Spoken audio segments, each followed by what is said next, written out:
Posibleng ipatawag ng House Committee on Justice si Pangulong Bongbong Marcos kapag umabot sa pagdinig nila ang inihaing mga impeachment complaint laban sa Pangulo. Saksi si Chino Gaston. Ang impeachment complaint laban kay Pangulong Bongbong Marcos na inihain ng abogadong si Andre De Jesus at ang ikalawang reklamo ni Teddy Casino, Liza Maza, Renato Reyes at iba pang individual, pagsasamahin ng House Committee on Justice at tatalakayin para matukoy kung sufficient in form and substance. Sisimulan yan sa Lunes at 2 ng Pebrero. Kung sufficient in form and substance, isasagawa na ang hearing kung saan ipapatawag ang mga complainant, mga witness at si Pangulong Marcos na tumatayong respondent.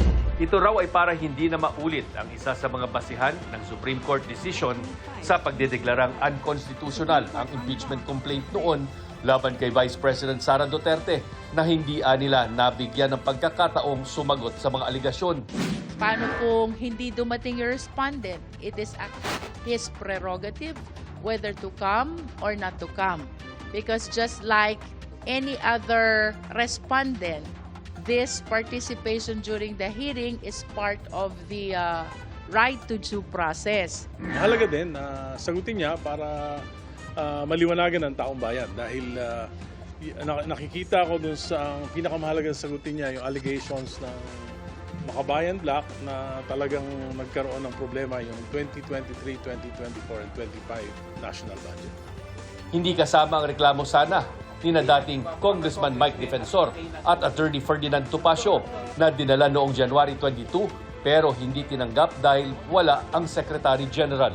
Dinala rin yan kahapon pero walang kongresistang gustong mag-endorso dahil tinakot umano ayon sa grupo.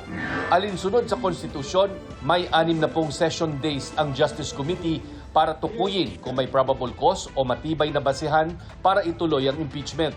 Wala pang tugon ng Malacanang kung dadalo si Pangulong Marcos sakaling ipatawag ng Justice Committee.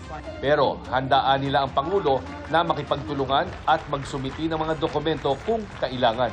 Iginagalang daw ng Pangulo ang proseso ng impeachment at ang trabaho ng Kongreso. Pero muling idiniin ng palasyo na hindi lang ang Pangulo ang apektado nito. Hindi lang ang Pangulo maapektuhan, kundi mismo ang bansa at ang ekonomiya. Suportado naman ng palasyo ang desisyon ni House Majority Leader Sandro Marcos na hindi lumahok sa anumang diskusyon o debate kaugnay ng impeachment laban sa kanyang ama.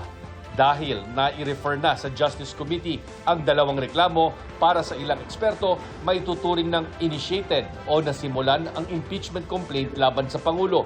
Ang probisyon sa konstitusyon, isang beses lang maaring magpasimula ng impeachment proceeding laban sa mga impeachable official tulad ng Pangulo sa loob ng 1 taon. Ayon kay dating Supreme Court Associate Justice Adolf Azcuna na isa sa mga nagbalangkas ng 1987 Constitution. Bagaman wala silang isinulat sa konstitusyon kung kailan nagsisimula ang 1-year ban, ang pag-refer daw sa House Committee ay simula na ng pagtakbo ng 1-year ban. We allow the House to adopt rules to implement the provision. Na-initiate na kagabi yung impeachment proceedings against the President by the referral to the Committee of Two Complaints. So that starts the ban, the 1-year ban already. So any further complaint has to be filed initiated after 1 year from yesterday. Pero para kay Professor Paulo Tamase na nagtuturo ng konstitusyon sa UP College of Law, tila lumabo raw ito nang maglabas ang Korte Suprema ng desisyon tungkol sa tangkang impeachment laban kay Vice President Sara Duterte. Ang indication ng Korte Suprema doon ay nagsisimula ang 1-year bar rule mula sa dismissal ng kaso ng impeachment.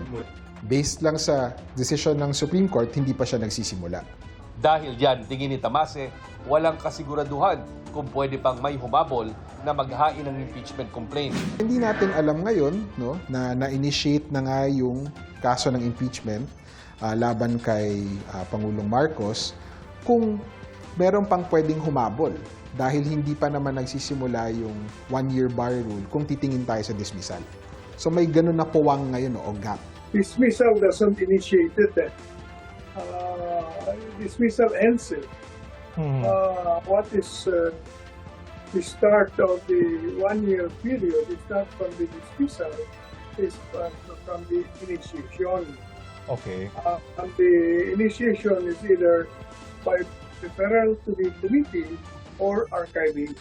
Pero si Justice Committee Chairperson Luistro naninindigang sarado na ang tindahan. Wala nang pwedeng humabol. Kasi ito yung paulit-ulit kong sinasabi.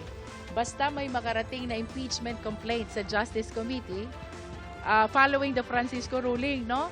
It completes the initiation process and therefore it bars all subsequent impeachment complaints against the same impeachable official. It likewise triggers the running of the 1-year prohibition period. Para sa GMA Integrated News, ako si Chino Gaston, ang inyong saksi. Mga kapuso, maging una sa saksi. Mag-subscribe sa GMA Integrated News sa YouTube para sa iba't ibang balita.